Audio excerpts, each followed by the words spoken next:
Budget 2021 will have a host of numbers to watch out for, and here's what we are going to be looking at closely at BloombergQuint. To start with, there's budget estimates, revised estimates, and actuals. Now, budget estimates are presented ahead for the year.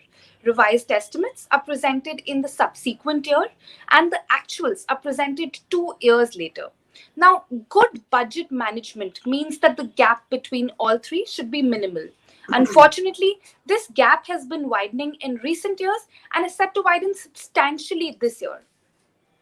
Now we have to cut the government some slack this year because who could have predicted the pandemic or the impact it would have on the Indian economy and by extension the budget. Now coming to what revised estimates will look like for FY21. We have government revenue and expenditure figures until November.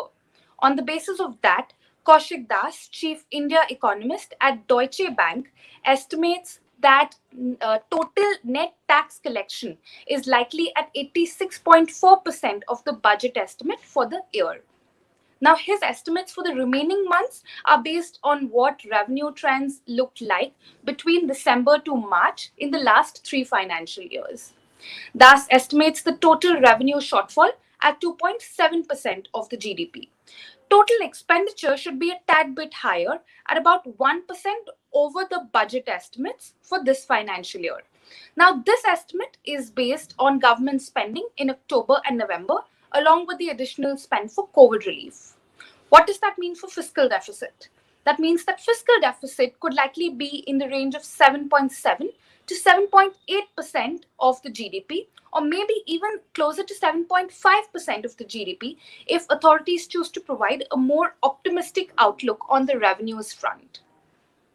Not everybody believes that this is how high fiscal deficit will be.